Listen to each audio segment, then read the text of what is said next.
Hey everybody, this is Dan. This is Ron. This is a nominee questionable movies episode 120, 30. I don't know. 19, maybe. I We're, think 19. I think we're we're at, over 9,000. yeah, 1,119. Yeah, that's right. Yeah. I think I'm, Like, do you remember that meme? Like, it's over 9,000. no. It's just like a bunch of Dragon Ball Z clips cut together of just the same five dudes saying it's over 9,000 again, over and So over again.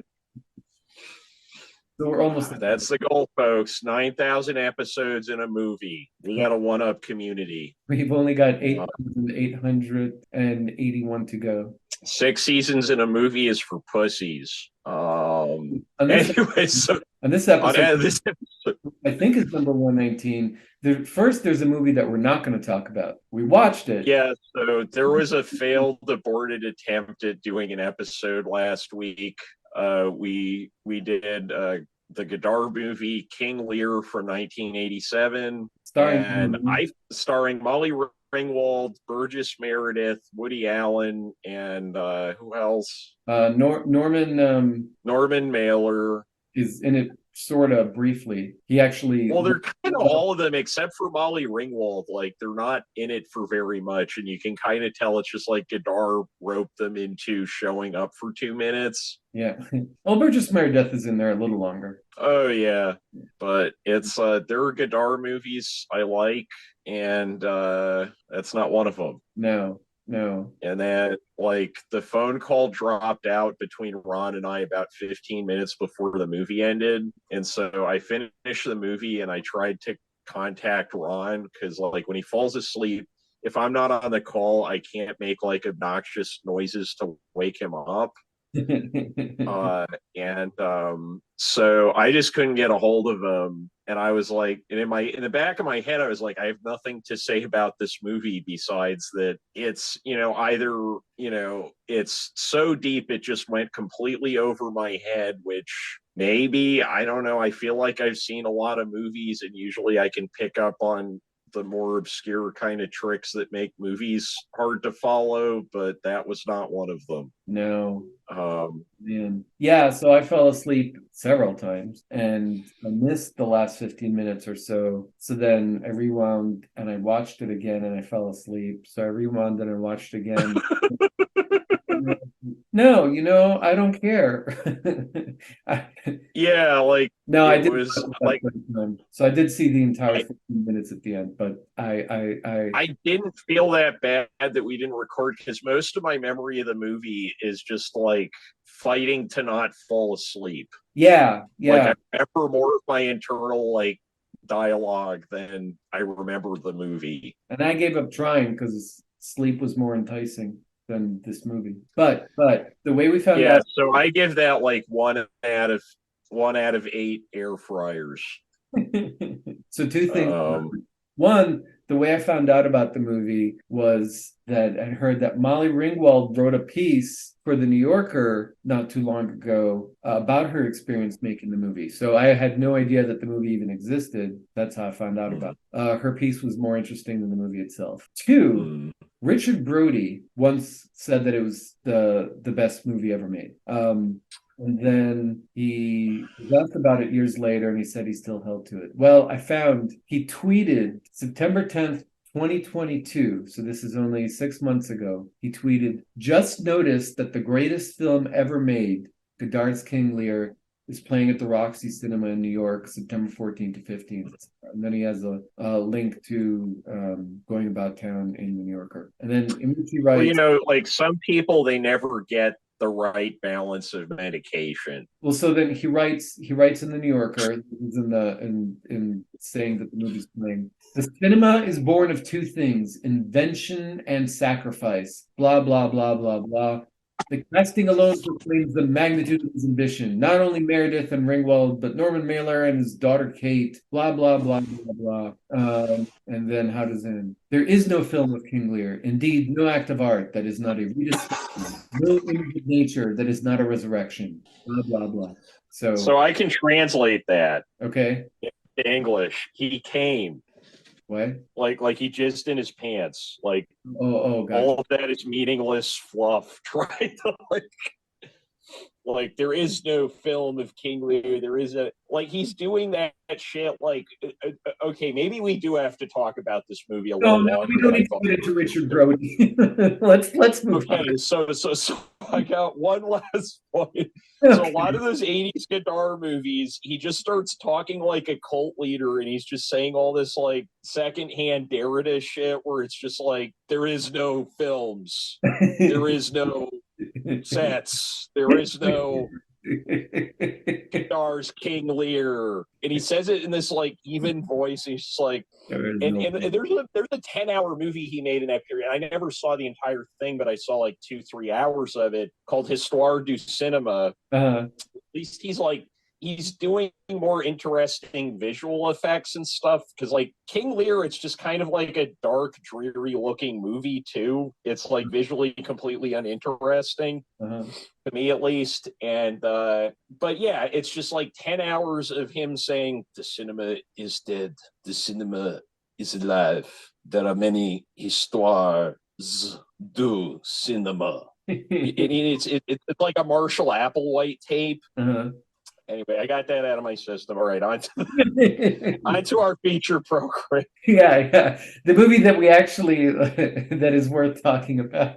Okay, so we were looking for what to watch tonight. Unlike prior seasons, I feel like we've been picking the movies a bit more on the fly this time around. Yeah. And so, what were the options tonight? I texted you probably 3-4 hours ago, and I was just like, "What are we doing tonight?" And you were like, "Something fun, but not bad fun." Yeah. And so my first response to that was Coneheads, which I don't think fits either criteria. No, especially I don't want to watch it the third time. I've already seen it twice and disliked it I've both. probably seen Coneheads like 8 times, and they were all before I was 8 years old. That's what happened to me. Oh man. So That's think I saw it not too long after it came out years ago, but then I watched it a couple years ago because you had told me that. somewhere like deep inside me, there's like a hurt child waiting to get out who's just saying over and over again to deaf ears, there are better movies than Coneheads. There are better movies than Coneheads. Anyway, so what was the other option we were thinking about? You also suggested The Great McGonagall. Oh, The Great McGonagall, and there was like one other one I had on my computer somewhere. Anyway, so I go to My baby. HBO because I wasn't super. Oh, right. Yeah, Rockabye Baby. I wasn't super satisfied with either of those, and so I looked through HBO, and lo and behold, they had Claudia Weill's Girlfriends. Yeah, Which, that's a thing to have on there. That used to be a very difficult movie to find. Did you look for it, or you just happened to run across it? So this was one that I knew partially through what was it? Ray Carney, the Dread Ray Carney, as we've called him, I think multiple episodes. He had a big like canon list basically of movies that he liked. And like Brian and I tried to go through pretty much all of them independently when we were teenagers. And this was on there. And it was interesting because a lot of the entries on that list it's just like a director he likes, and then it's kind of just everything they ever did. And in this case, Claudia Weill only gets one entry. And I think that's because, as far as I am aware, this is the only film she ever directed. Oh, really? Yeah, I think, and she wrote it too. And there's like some name actors before they became like household names.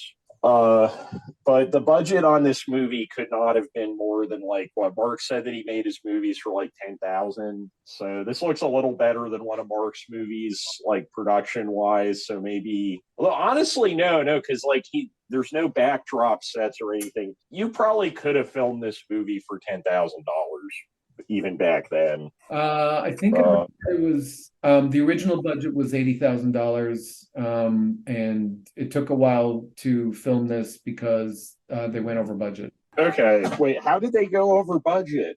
There's like nothing in this movie. Well, half of that probably Eli Wallach his for his performance. Oh, okay. So it's one of those things where like they figured I feel like that's always a losing bet in like a low budget movie is you're like banking a lot on a person who has much less star power than you think they do. Oh, Right? Like character actors don't get people to go out to movies. Like people are happy when they show up in movies, but they're not the draw that's dragging you into the movie theater. so the budget was actually ended up being 500,000. $500,000 for girlfriends? Yeah, Jesus.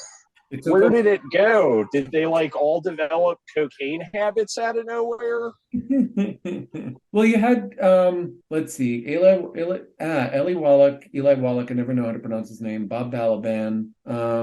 Christopher Guest wasn't big yet, was he? Was it was when was No, this is that? like 78, so this is the same year as Spinal Tap, but figure they must have been shooting it before, right before, right after Spinal Tap. No, Spinal Tap's 84.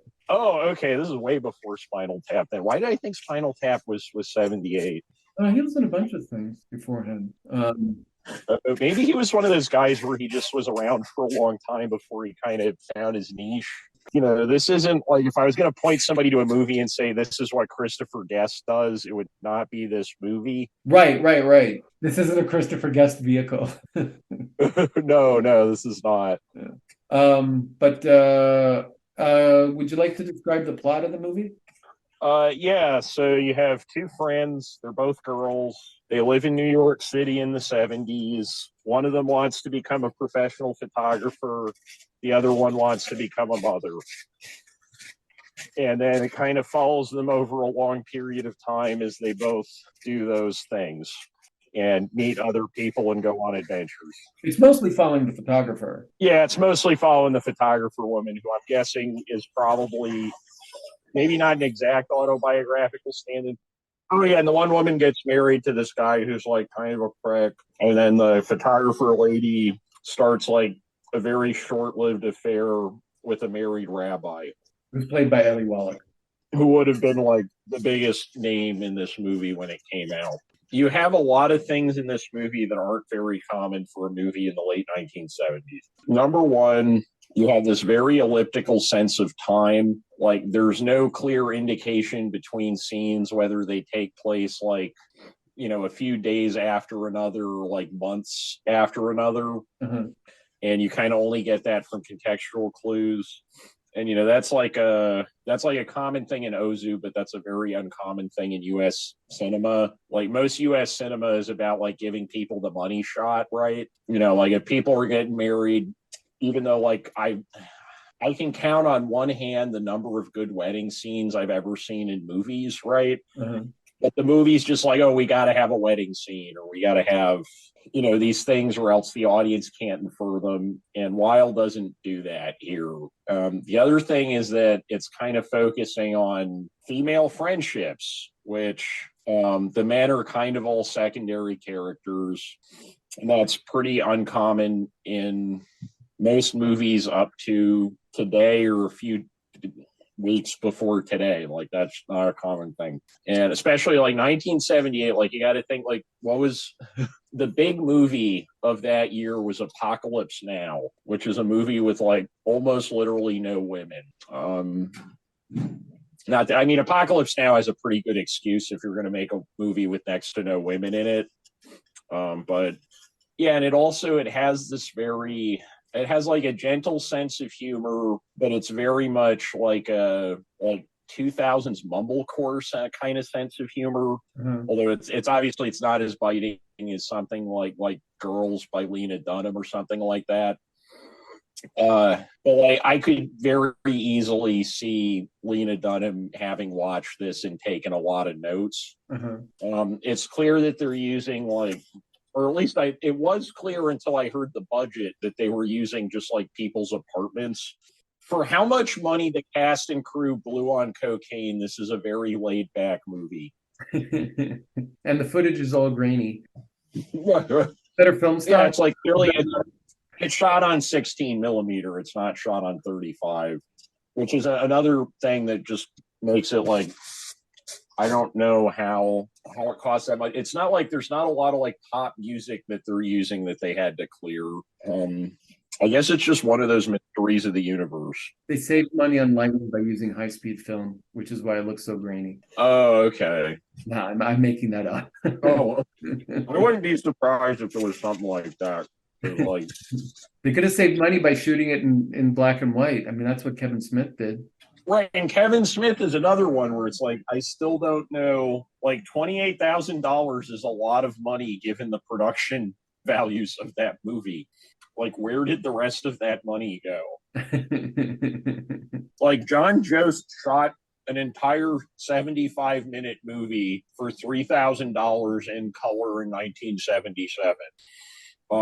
And what were his actors like? I mean, probably about as good as the actors that Kevin Smith was able to get in 1993. Like, he didn't have like a Jason Mewes behind him, and I think that's what stopped John from like blowing up and going commercial. That he didn't have a Jason Clearly,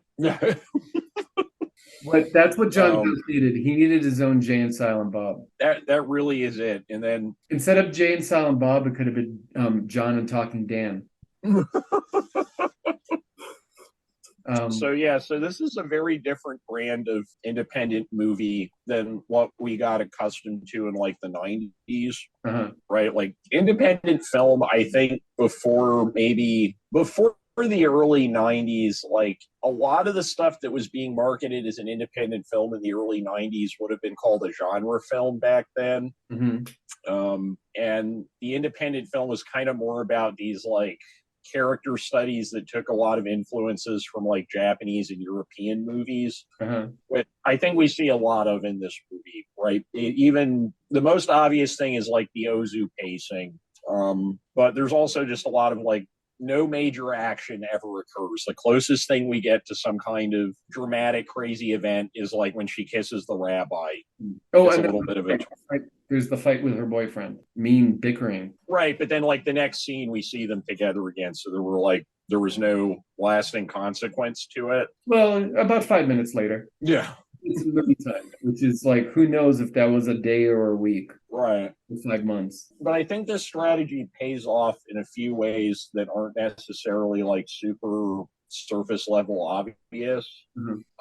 Number one is that you kind of see a lot of scenes of the characters at emotional extremes, like not like super high, like none of these characters get like super dramatic or emotional, but relative to what's established with the characters, it's like kind of they're happy, and then the next scene they're like arguing and fighting. And in a movie that tries to portray everything as kind of evenly paced, continuous narrative, that comes off as just sort of like, wow, these people are unstable, like get them out of here. When the timeline is less defined and it's also like stretched out so much, those scenes don't feel kind of hokey anymore because it seems more plausible, and kind of the extremes seem to suggest, the kind of the unseen movie, all the stuff between all these kind of elliptical snapshots. What do you think, Ron? I enjoyed this, and I honestly wasn't expecting to. At least 5 minutes into it, I was thinking, oh, what have we gone into? And then after a little while longer, I was completely absorbed by it. Once I kind of got used to the pacing and the tone. It doesn't feel like many other movies, yeah. No, it doesn't. Plus, she doesn't come across as the most likable character at first. She's very negative, and I'll leave it at that. She's negative. She's kind of immature. She's what? And she's kind of immature. Yeah. After a while, I actually got into that, and it was a little bit of like, life is kind of a little sucky when it comes to, what she has to live with. But so she's kind of right. She's kind of right to be negative and a little mature about it. Yeah, she kind of like she has reasons to be negative. When I was watching the movie, I saw like a lot of a lot of like I think she does them a bit more gracefully than I did them in my early 20s, but I saw a lot of stuff I related to, right? Like this kind of sense of, because when you're really young, that's when you're going to be the most excited about, whatever your kind of hobby or passion or future career is, right? Because just everything is kind of new to you. So there's just this endless novelty. And you feel this kind of like you're really restless to get out there and kind of be in that world. And that world isn't going to let you in until, you've kind of gone through the hoops. And, you have these kind of unrealistic timetables in your head of when you're supposed to be doing things. And like the few times when she kind of voices frustration in the movie, those all kind of sounded like toned down versions of like bitching I did in my early 20s. What do you mean few times? She did an awful lot of that, especially for the first half. She did a lot of bitching, but like I guess the one time when she's playing checkers with the rabbi or whoever it is, and he's like, but you just got 2 photos accepted yesterday. And she's like, it's not enough. Never enough. Yeah. I'm unhappy with my career. Oh, he says 3 photos. She says 2 because the third one was yeah. Like that they bought the pictures from her and she was upset that they cropped one of them. I don't know. Isn't that what I think it was for a magazine? I'm not certain. Like, isn't that what they do? Kind of, yeah. Like this expectation that you're going to do photo assignments. Like if it's just your art exhibit, then sure, you have control over that stuff, or at least you should have control over that stuff. If it's an assignment you're doing for somebody, keep your originals because that might not be what gets printed. Right. I mean, it was clear she didn't understand the business early on, and she actually needed somebody that she runs into, who she used to know, who is a photographer as well, giving her some pointers, and which ended up helping her, including her telling her you just got to go and pursue these people, and it works in the end. It works for her and she gets the gallery showing. And then she ends up paying her friend back by she introduces her to the gallery owner. And she ends up getting she's going to have an exhibition there too, I think, or at least things look positive with the gallery owner. But anyways, she ends up getting. Yeah, I think that goes back to the decompressed time element of it. Like that, everything in this movie seems to come back to that in my head. Like it kind of allows them to grow up kind of gracefully. Like it doesn't feel like, oh, this scene is immature person and this scene's grown up person. It feels gradual, but at the same time, like you have kind of the emotional highs and lows of these big events removed, so you can just kind of see the progression more clearly without these kind of spikes. Like permission to bring Degrassi into the discussion. Go for it. Degrassi is not good at that. Old Degrassi was a lot better at that, but newer Degrassi, it's just sort of like, okay, let's focus on the intensity of this moment, which I think part of growing up ultimately is kind of recognizing that the things surrounding the intensity of a given like big moment are as or most likely more important than the actual moment. You know what I mean? I say with pie in my mouth. Yeah, it's a little hard to follow you with food in your mouth. You're more comfortable with routine, right? When you're younger, routine, like you don't have a clear idea that like, oh, okay, I can stop this at some point, or like, oh, this has its benefits. And so like a lot of kind of just normal shit can feel claustrophobic when you're young, like Holden Caulfield syndrome or whatever, right? What do you mean by claustrophobic? Like you feel confined by normal things.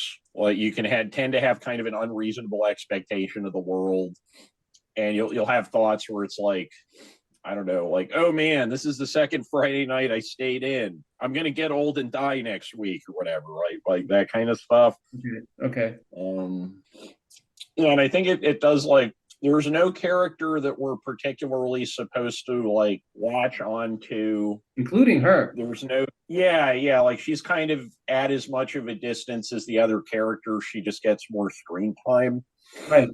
And I think that helps because like you're not taking this kind of like I'm not a huge fan of the kind of accepted wisdom of US movies that there has to be some character in the movie that the audience is all supposed to relate to, cheer for, blah, blah, blah. And that's how you kind of come to a sense of empathy or understanding of other human beings through movies. I think something like this is actually more useful because, ultimately, like the philosophy of we need a protagonist and the protagonist and it needs to be relatable kind of defeats like the purpose of empathy is coming to maybe not an understanding but an acceptance of the other. Mhm. So if the characters all seem kind of other but also not easy to kind of put in a box, that's where you're kind of developing those critical thinking skills, if indeed movies are even a healthy or safe way to do that. But it's like it took me a long time to warm up to her, and even then it was Hmm. only it wasn't like Yeah, and I think that was like that reminds me of Girls, right? Like you watch Girls, right? I watched a little bit of it. Okay. I binged it all like a few months ago. So yeah, like there's no likable characters on that show, but they all kind of get their little redeeming moments. And there's none of them. Well, actually, no, that's a lie. There's definitely characters on that show that I would categorize as kind of almost outright monsters. There's a lot of similar themes. Um, I'm trying to think of like other independent films directed by women in the 70s in the US, and I can only think of like one. Mm-hmm. Like, there's probably other ones, but the only other one that I can think of right now is Wanda by Barbara Loden. Mm-hmm. Can you think of any like You, big like 70s films directed by women? in the independent movies or any movies? Let's go with any movie because I'm having a hard time thinking of that either. Elaine May. Oh, Elaine May. Okay. So we have three women who are all on the Ray Carney list. Elaine I'm May. trying to think of what. Elaine May. Oh, yeah, yeah. He was like obsessed with Elaine May. Yeah. Oh, okay. And at some point we should watch, because you've seen A New Leaf, right? But you haven't seen Mikey and Nikki. Correct. Oh, Okay, I think like the here, bridge between Cassavetes and Elaine May becomes very clear when you watch Mikey and Nikki. wait, Mikey and Mickey is Elaine May? I thought that was John Cassavetes. He acts in it, but Elaine May was the director and kind of the person who like it's not a scripted. I'm not sure if it is a scripted film. It might be a scripted film. It doesn't feel super scripted. I had it backwards. I thought he was the director. Oh yeah, and I mean it feels like I wish we had more Elaine May movies to get a sense of like what the baseline Elaine May is. And I just wish she'd made more movies in general because like the few she made were very very good. Uh, but yeah, pretty much she saw. I want to say she saw like Faces or Husbands. She contacted Cassavetes, and she basically was like trying to kind of make a Cassavetes film, but through her own kind of lens. Mm-hmm. And that's another movie where oh yeah, we were talking about this during the movie, but I don't think I brought it up during the podcast. So many 70s independent movies because oftentimes they're being made by people without a lot of experience using a camera. They're just like severely underexposed. And Mikey and Nikki is one of those movies. Like supposedly there was what was it? There was like a sequence she had to film, and they shot it for like 2 days. And she kept saying she wanted the picture to look darker. And then when they printed the film, it turned out the first take they did was just completely black because it wasn't exposed right. But yeah, this movie. Oh, I have. It's not the brighter, colorful movie, but it has its. I've seen Mikey and Mickey. Oh, you have seen Mikey and Nicky? Yeah. Peter Falk and John Cassavetes. Yeah. Yep. But you were saying? Just like I guess like I'm trying to think what the closest movie to this movie is that comes before it. And even though it has tendencies of a lot of other movies, I'm having a hard time pinning down like this is ancestor of this, which is probably a good sign.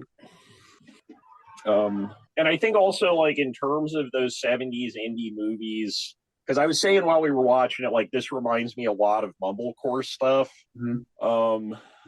And I think what reminds me of the mumblecore stuff is that like mumblecore movies, there's like very low stakes to everything. Like there's no kind of mumblecore high tragedy. Mm-hmm. Oh, and, okay. Which is definitely the case here. Yeah. This doesn't have any kind of because like those Cassavetes movies, there's usually some kind of operatic, like grand tragedy element that's just not present here.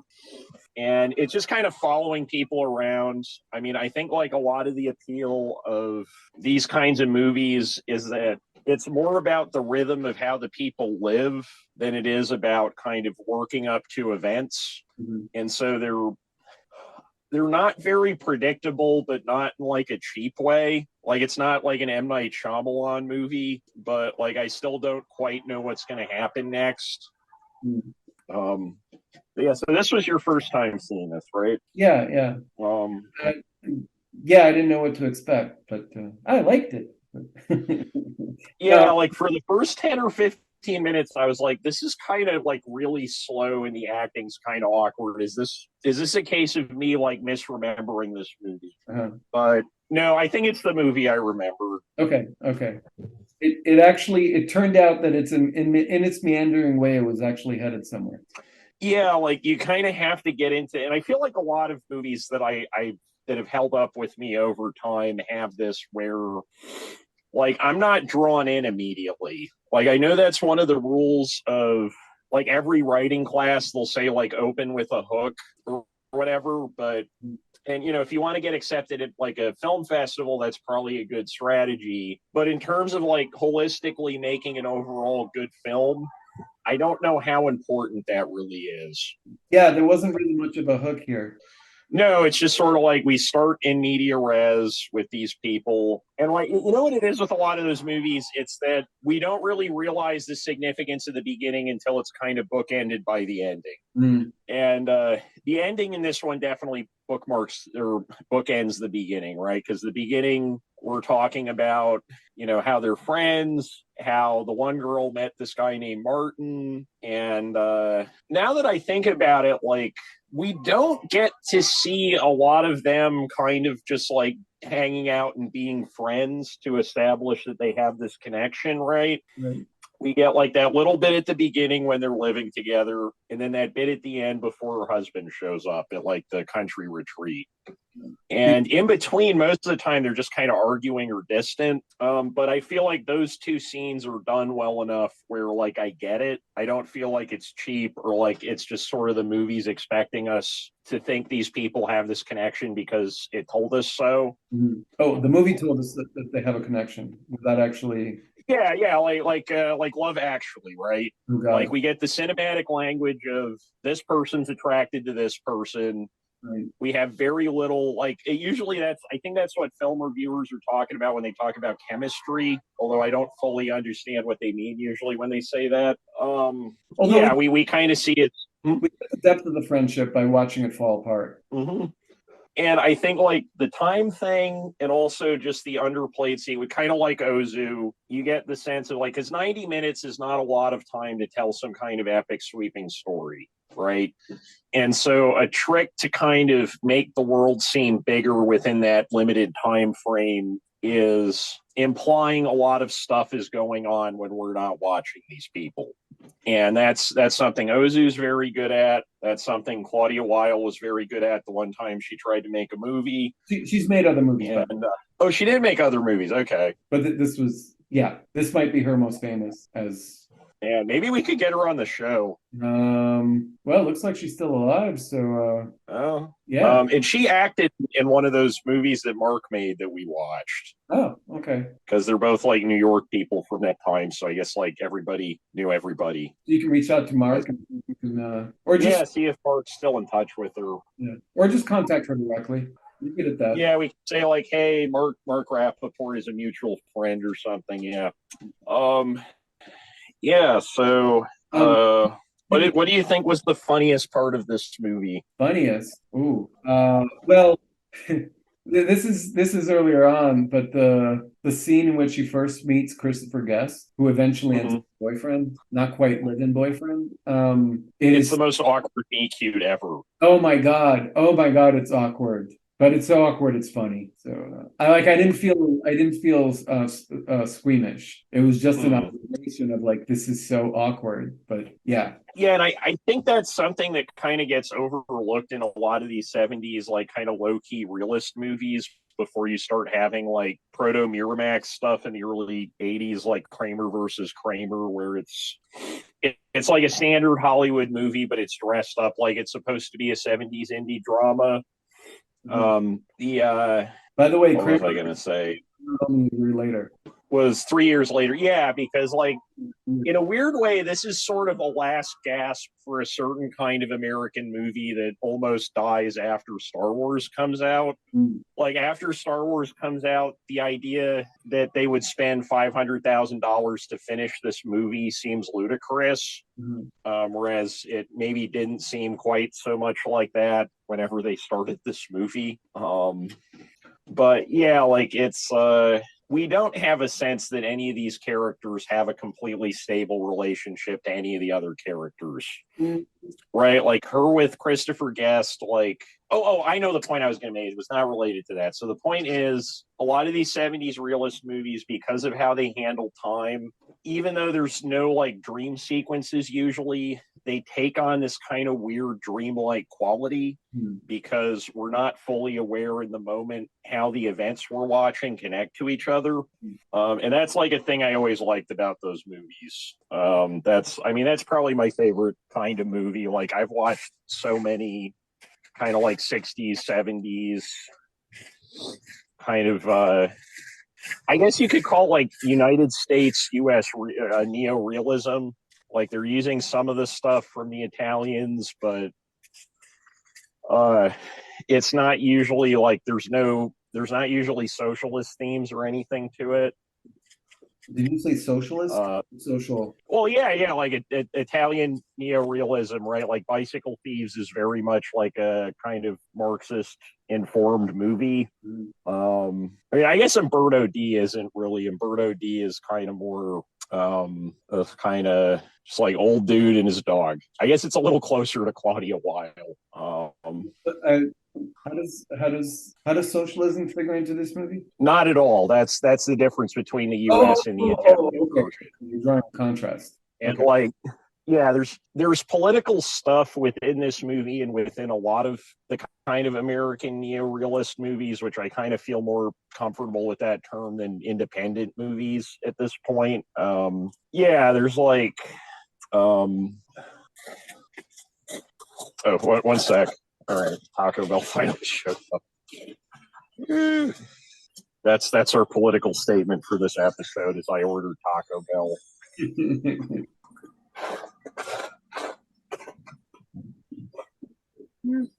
Yep. Okay. It's all good. All right. Thank you very much. Try to put some on yours. It's all good.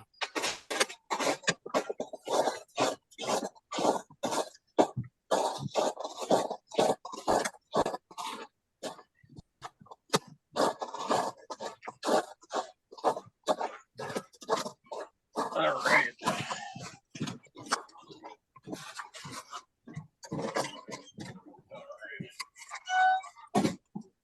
Oh no! Oh God, no! Right. This tape is 2-hour tape. All right, I'm back. Okay. I'm done. Okay, so oh God, this is one of the 2-hour VHS-C tapes. I may not be going to bed tonight. When do you need to have this? Tomorrow night. Oh, okay. Because I procrastinated on it for a long time because when I get home I just like don't want to do anything. Oh, yeah. Because I'm just sleepy. But anyway, so this movie, okay, here's a question. How would you compare this to Thelma and Louise? Okay. Well, Thelma and Louise is a movie about two women who drive a car off a cliff while Harvey Keitel chases after them. Oh wait, that's not what you meant, is it? No, I mean that's like a pretty solid explanation of Thelma and Louise. I guess it's the way that female friendship is depicted so differently in something where like there's kind of no hopes of it being a giant commercial success versus something where you have this big Hollywood director behind it and he's kind of self-consciously trying to make this statement about feminism. Like the political stuff in this movie, and there's plenty of it. It's all kind of brought up as just like this is a natural thing that would happen in the course of these people's lives. I know. Thelma and Louise gave us Brad Pitt. This movie gave us Christopher Guest and Ellie Wallach. I'll take Christopher Guest over Brad Pitt. I don't know how yeah, Christopher Guest seems like he would be more fun to hang out with. Yeah, as awkward as he might be. I wonder how similar his character in this movie is to Christopher Guest in real life, because he seems I wonder kind of awkward. Yeah, because this definitely feels like a lot of this movie has to be autobiographical in some fashion because there's just too much detail, right? Mm. But she casts someone else as the person that we would presume is her stand-in, and my guess would be that the Christopher Guest character is based off of some guy she dated. But hey, Claudia, if you're listening, come on the program, enlighten me. We want to meet you. Yeah. Think she's single? Oh, here we go. No, she's married. She's married and wait. Oh, I'm sorry. I was reading up about her and Elaine May, and I confused them. I don't know if she's married. You know, when Elaine May was younger, she was a fox. Like, oh my god. Yeah. Oh wow, Stanley Kubrick liked the movie. Oh, I forgot about that. Yeah, which is so weird to think about because this is like the least Stanley Kubrick-ish movie I can think of. Yeah, and he thinks it's a wonderful movie. I wonder what he thought about like Cassavetes movies, because I'm sure he must have seen like at least one of them at some point, and it's just like the complete literal. Because this movie, I guess, is like a little bit closer to a Kubrick than a Cassavetes is. Like, you know, the camera's on a tripod for one. Like, you know, there's like defined scenes, but you know, like Kubrick was so invested in like the technical aspects of photography that I kind of wonder if he would have taken the Cassavetes movies as like sacrilege. Because like those might be the two most different filmmakers who ever lived. Like Cassavetes and Kubrick, yeah. Like I'm thinking about it. I'm trying to think like what are the overlaps, and like I can't think of any. I mean, I guess they both shot movies in the English language. That's about it. They both used cameras, but only one of them knew how to use it. They both wrote scripts, but only one of them could write dialogue. They both shot film in both color and black and white. That's true. They were both in the room. They were both cis men. Yeah. See, they have so many things in common. But speaking of girlfriends, so yeah, can were there any this movie that kind of reminded you of part of your own life? Say that again. Okay. Was there any part of this movie that kind of reminded you of part of your own life? Yeah, the time that I dated a rabbi who was twice my age. No. Okay, details or GTFO. I own a camera and and I'm totally with her about like how great it is to live on your own. Yeah. She went into that whole thing about how nice it is to have her own space and to come home and just do her own thing. I'm like, yes. Well, we both were. Yeah, that was like, and that's a big thing for her about the whole thing with living alone, because even the fight that she gets into with Christopher Guest is about her moving in with him, and he thinks it's absurd that they don't live together. And she's like, I like having my space. I like having my own home. And I feel like that's like subtly one of the most political things in the movie, because it's making maybe the most relatable argument against like traditional relationships, which just is that, you know, as a lot of us learned during the pandemic, you can really like someone and really, really, really not want to be around them 24 hours a day. Right.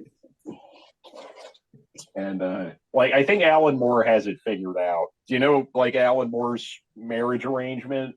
Yeah, we talked about it. Right. My go-to for that kind of arrangement in which you're with someone for years and years and years, but you still live separately near each other. There's another famous couple that did that as well. And all I'll say is that one of them was Mia Farrow. The other one was Andre Previn, right? Right. Yeah. Right. Andre Previn was her 40-year-old rabbi. Right. Um, but, Does that make Woody Allen her Christopher Guest? No. well, they do actually name him Alan in the movie. That's the character name. That's true. Allen with two L's and an E. Oh shoot, Dan, I forgot. I forgot to go and write down the phone numbers. There's twice in the movie, not once, but twice, that they read out a phone number, and it's a regular phone number. It's not a 555. It's an actual, or what seems like an actual phone number. So I noted one of them, like what time it was at, like at 57 minutes and 45 seconds. So I'm gonna go back and get that number and call it. But I don't remember where the second number was. We're going to do a bonus episode where we prank call these numbers. We call all phone numbers real photos in all movies. That would be a neat podcast idea where just you find a phone number mentioned in a piece of pop culture and try to call it and interview the person for your podcast. I'm gonna start calling Klondike 5 numbers.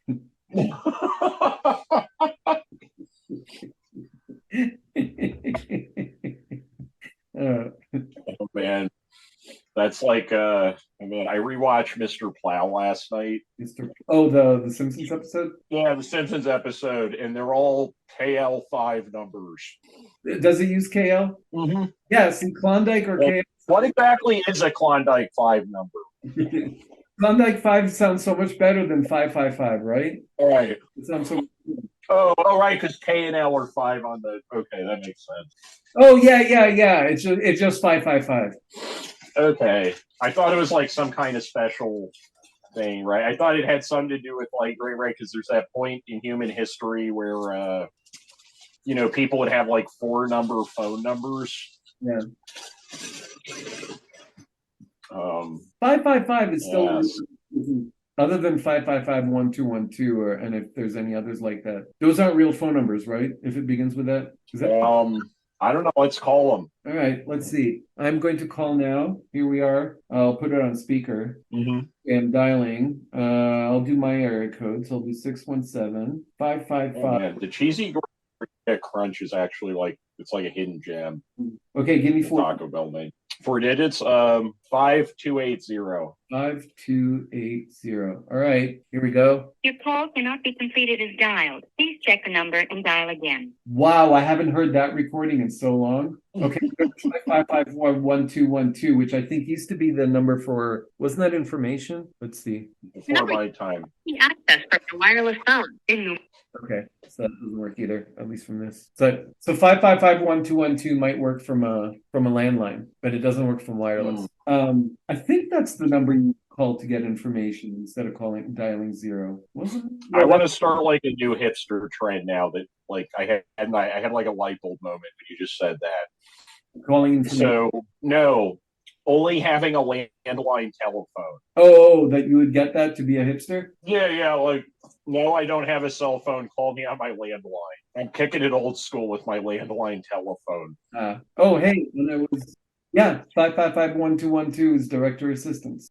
Oh, okay. This is from Business Insider. 555-1212 is still used for director assistance, and 555-4334 is reserved for assigned national use. But a set of 100 555 numbers have been officially designated for use in Hollywood from 0100 through 0199. So those are official movie numbers. It's not just if you start with 555, you're fine. That's not going to reach anyone. In reserve. That's neat. Didn't there's that who had that, was it Tommy Two-Tone who had that song where it's just the phone number 8675309 or whatever it is. They're don't you know that song, right? Yeah.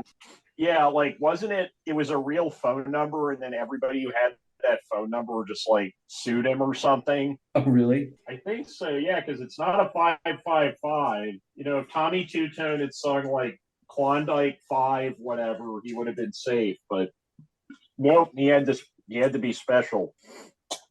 I'm really tempted to call that number in the 617 area code, but do it. I don't want to bug. Oh, here we go.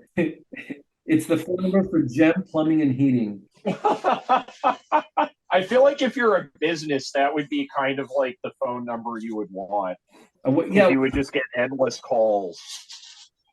I wonder if they picked that. I'm sure there's got to be like kids still prank calling that number. Oh yeah, totally. Oh, and it's not the 617 area code, it's 401. So 401-867-5309 is GEM home services in Lincoln, Rhode Island. GEM Like plumbing. that would kind of be the perfect number for a record store. Oh, then there's a Gem Plumbing and Heating in Walpole, Mass. That's 617-867-5309. Ah, somebody has in a smart. Somebody is a very savvy marketer. Yeah. I should see if I can change my number to that. Like 518-86, what is it, 867-5309? Yeah. Yay. Oh, although Another take down. according to this Reddit post, that number has been disabled as a working phone number in 95% of US area code. This is a Reddit post. That's a song that really changed the world. Yeah, it did. It had an actual concrete impact. But yeah, so speaking of girlfriends, yeah, you had any of those in a while? no. I maybe had one for a few months a year ago, and I don't think it quite reached that level. Okay, so ladies who are listening to this podcast, like before you go complaining like, oh, all the good men are taken. We're single, ladies. There's a fire sale going on. I don't know about you, Leave Dan. it in the comments. I never claimed to be a good guy, so I don't know if I have that going. I never did either. I just said if they're complaining, call us. Oh, okay, yeah. We're not saying we're any better, but we're more fun. Call us. We're desperate. We know more about movies than whoever your last loser boyfriend was. And that's like what really matters in a relationship.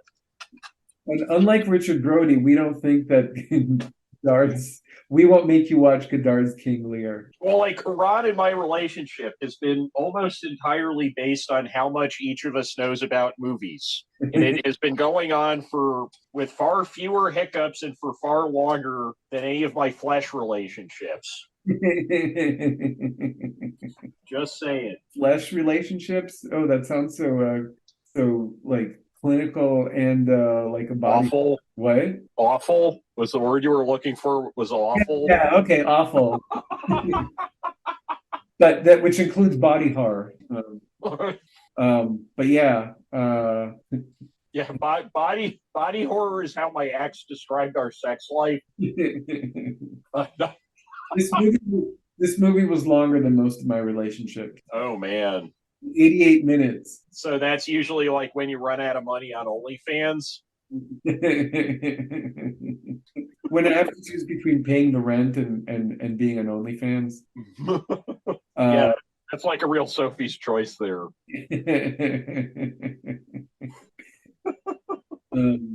Yeah, I don't know. I wish I had more to say about this movie, but I feel like I said a decent amount. I'm just trying to extend this episode because I realized okay. For the benefit of the viewers at home, because I probably made a few oblique references to this in the recording that may or may not be here by the time you get here. So part of my business is I transfer old media for people to digital. And I got an order to do 16 tapes, all VHS-C tapes, all have to be transferred in real time. And I procrastinated a little bit, so I have to do 10 of them tonight. So I have been slowly polishing those off as we've been doing this. And I still have 4 tapes to go. So I'm probably going to be up to let's see, it's 10:50 right now. Yeah. I might be up to 1 a.m. Well, that used to be early for you. That's true, but that was before I had 2 jobs and a bunch of children that I lost custody of. Pay for. Okay, call me, ladies. Dan, I've got it. Okay, I hate the phrase hidden gem. I'm not going to call this movie a hidden gem. But you know what it is? It's an uncut gem. Well, no, isn't it kind of implied that she's Jewish? But that's the men, not the women. Oh, okay. So it's uncut because it's rough around the edges, Yeah. and it's but somehow it can still maintain that uncut quality despite circumcision. Man, we got to send that to Richard Brody. You think that's the best movie ever made? Just wait until you see this uncut gem that's rough around the edges and can't get it up. You know what we should do is we should invite Richard Brody on to explain why the hell that's the best movie ever made, because I don't get it. Like, usually when somebody makes a statement, it's like, okay, I can kind of see where they would construct this argument. I just do not see it. Yeah. Like, at all. Well, we'll just say, Richard, well, we tried watching it. We succeeded in making it through. Richard, we love you, baby. And we're totally not doing this and so that we can host a surprise intervention. Back to you, Ron. All right, who's gonna reach out to him? I'll do it. We want his perspective. I don't want to read it. I read his perspective on it. I want him to explain to us directly and hear what we have to say, and then explain to us why we're wrong. Yeah, and it's like I'm not gonna judge you. Like, I know I sound kind of judgy right now, but like, how old is Richard Brody? I don't know. Like 70s. How old is Richard Brody? He is 65. Oh man, look at that picture. Look at that beard. Yeah, so back when he was growing up, like, a lot of houses and apartments still had lead paint in them that hadn't been resolved. So, you know, we're not about like making fun of people who've had unfortunate life circumstances on this show. We just want to know why, Rich. Why was he licking the lead paint? Why were you licking the lead paint? And how did that lead you to the conclusion that Jean-Luc Godard's King Lear is the greatest film ever made? Oh, well, that's a question that answers itself. Okay, right. How... I guess that's like the film world equivalent of how many licks does it take to get to the center of a Tootsie Pop? Right. Is how much lead paint did Richard Brody need to eat to think that movie was the best movie ever made? Yeah, because the lead paint was actually doing fine, and he licked through this, and he started chipping away at it. Because that's when that lead paint is trouble. And also, our lovely listeners who give us so much in the form of, okay, really, I'm just talking to Ludilka. Ludilka, how do you feel about this movie?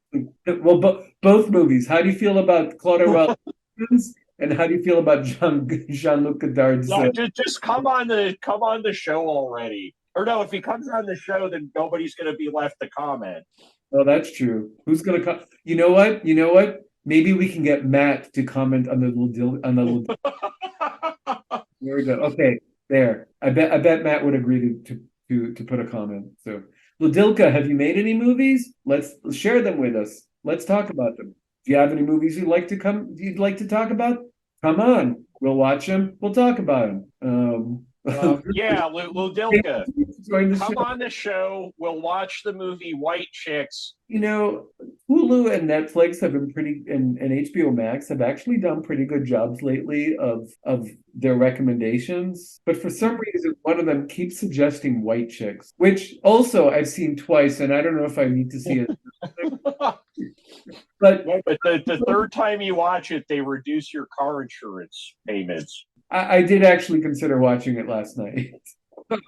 They know you. So yeah, I might get there. All right, there we go. You know what it means when Hulu tells you to watch White Chicks? It means that Hulu knows you as well as you know yourself, but Hulu accepts you more than you accept yourself.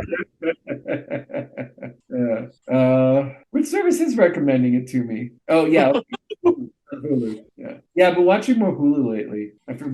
I hid a walkie-talkie under your bed, and when you've been sleeping, I've just been sending messages of I'm just talking into my walkie-talkie saying, "You must watch White Chicks. You must watch White Chicks." I mean, honestly, I'll watch it again. I think once a decade is pretty good. So I have a shameful confession to make. Uh-oh. What is it? I've never seen White Chicks. What? All right. Next episode, we're doing White.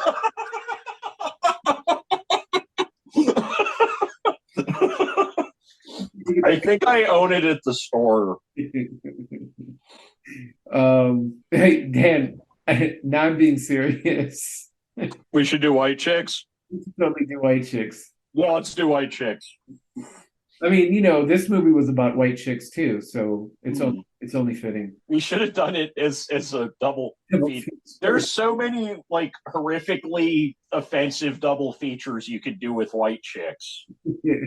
Thelma and Louise in White Chicks. Black Swan, White Chicks. The Magdalene Diaries. I think the movie was called "And White Chicks." Rita, Sue, and Bob too in White Chicks. Your turn. Yeah, I'm trying to. Bridesmaids in White Chicks. Bachelorette and White Chicks. Oh yeah. What's the one with Queen Latifah and is it Girls' Night Out? Is that what it's called? If you don't know this, I'm not going to know this. I'm looking it up. Like you know that you have much stronger like Girls Trip, and White Chicks. That's even more. That's problematic. Ghost World in White Chicks. There we go. A League of Their Own in White Chicks. Birds of Prey, the Harley Quinn and.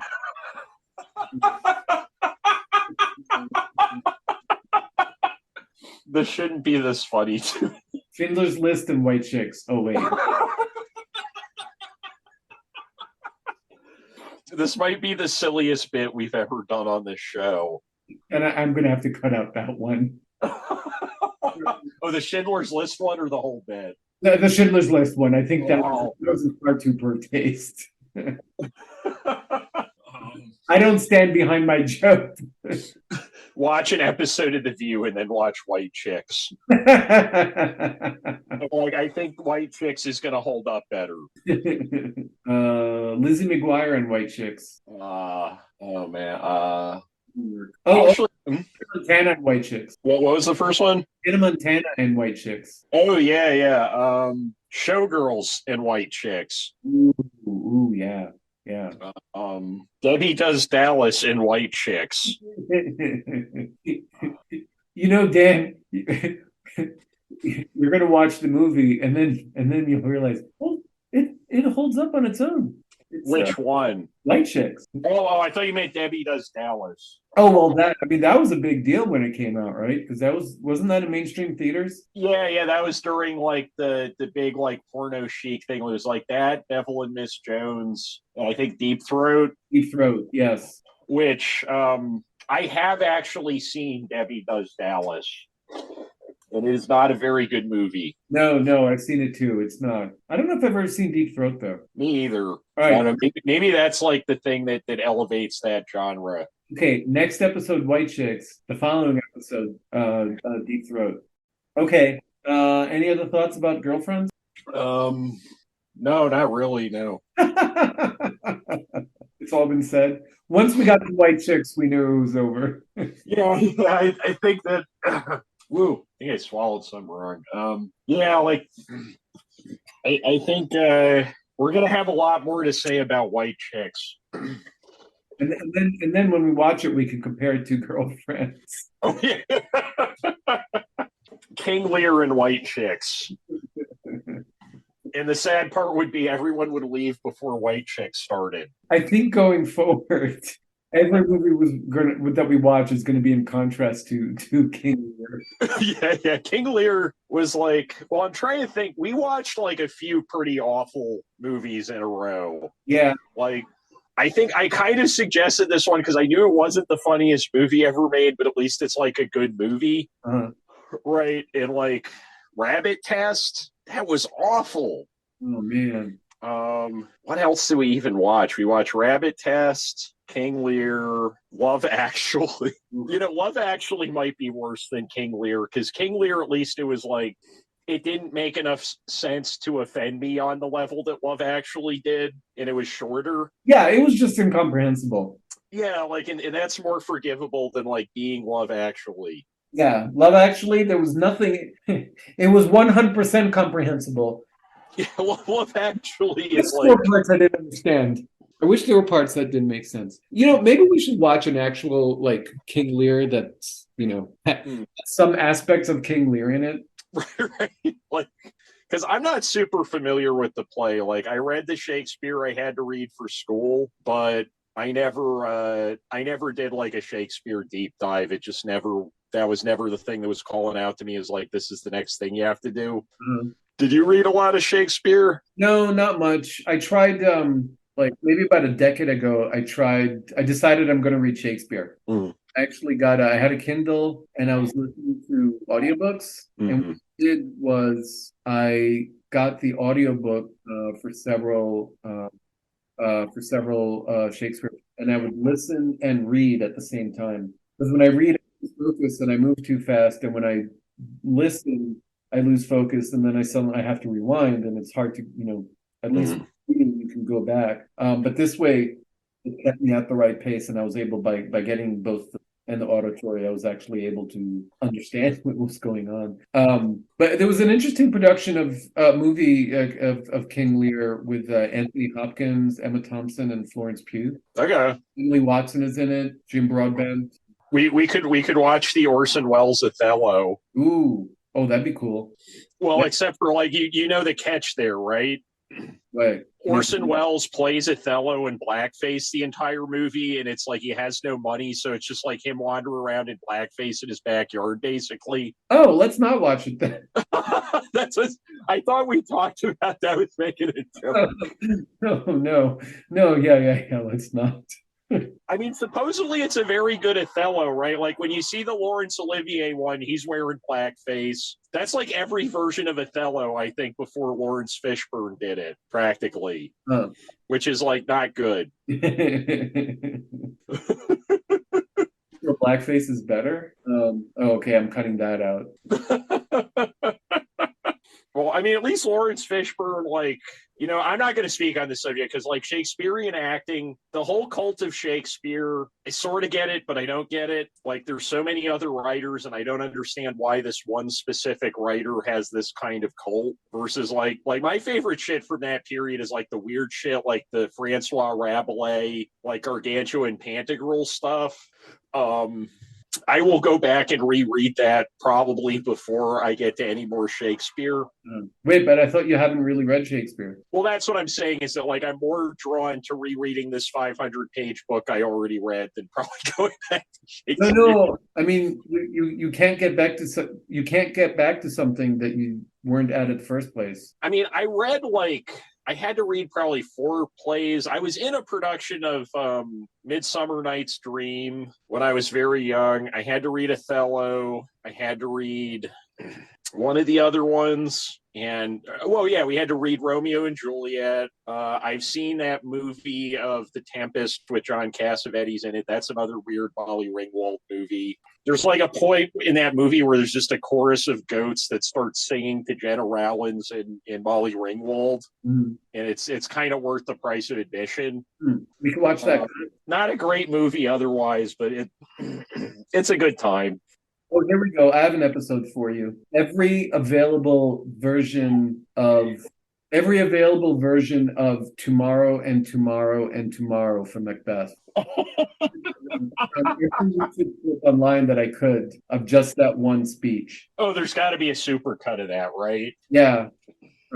So there we could watch that and then compare the different interpretations. What's his name does one? Jean-Luc Picard. Patrick Stewart. Thank you. Or Sejanus and I Claudius. Professor X. Professor X. The head of the CIA in American Dad. That's what I mostly know him as. Yes. That's right. Oh, we should do some American Dad at some point because that's like I love American Dad. Oh my god. All right. Maybe we should do that in like an episode of the Cleveland Show to kind of see what went wrong with the Cleveland Show. Because like I was watching the Cleveland Show when it was on, and it was just never good. No, I mean I still watched every episode. Oh yeah, because it was just on Adult Swim when I was watching it, right? So I was always hoping it would actually get good. Oh, I got in like a DVD of like 10 episodes of Ultraman. I haven't seen it. Oh, it's the first like Japanese big robot TV show. Yeah. Live action. It's hilarious. Yeah. I mean, that or actually, it would be fun to do an episode or two of is the live action Japanese Spider-Man TV show. Oh man, that sounds awful. Is it? It's fun. So they basically like maybe they didn't get translated copies of the Spider-Man comic books, but he's a giant robot. Neat. His spider powers boiled down to he can transform into a giant robot, and it's like watching U.S. pop culture through a funhouse mirror.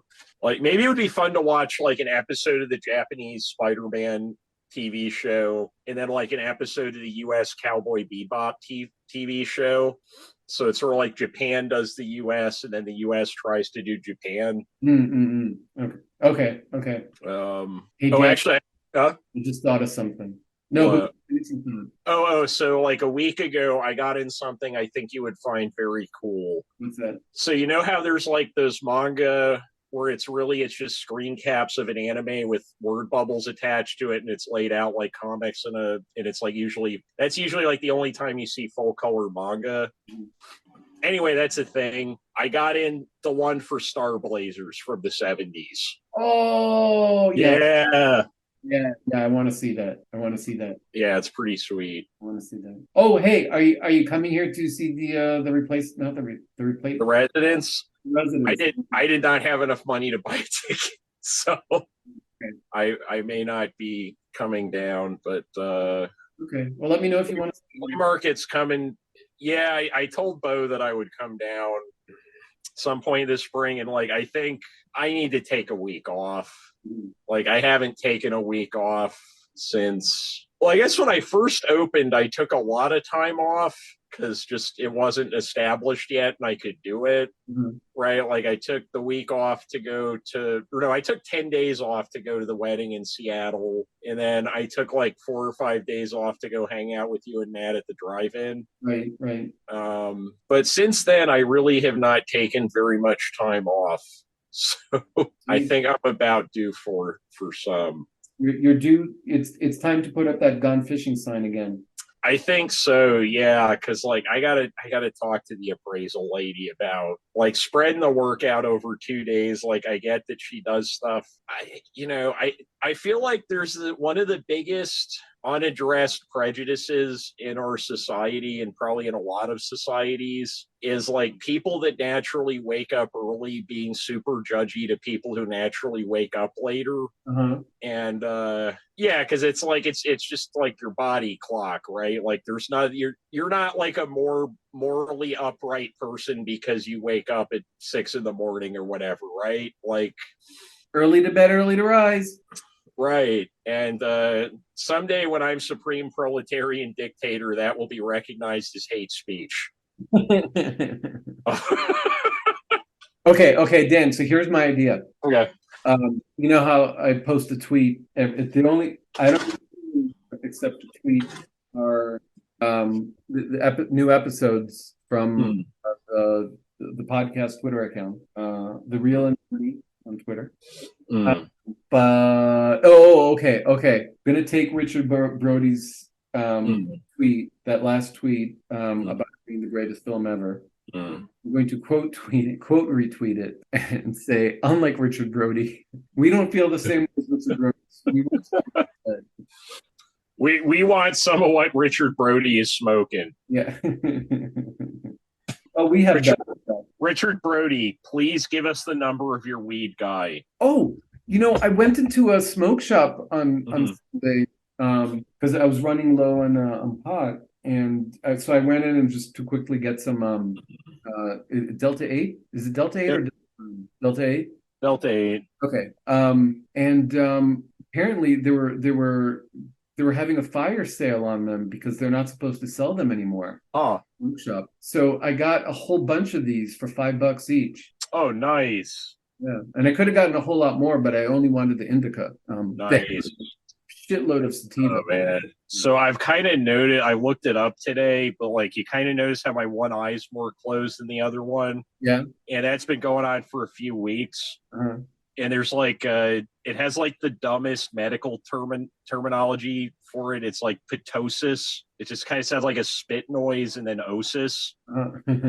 And internet was not very helpful. Hopefully it's not anything too crazy. I mean, it wasn't doing a good job explaining what it is or prognosis. Well, it like explained what it is, and I know what it is because like it's just like my eyelid looks droopy on the one side, and it said that like it's only a sign of a major health problem if it's on both sides. Mm. But then it doesn't give me anything helpful about like not looking like Peter Lorre.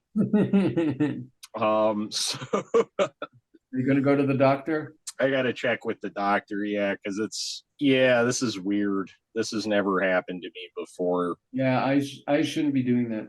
No. And I think it's like, I looked it up. It's basically, it's like I pulled a muscle that connects to my eyelid or something, or something like that.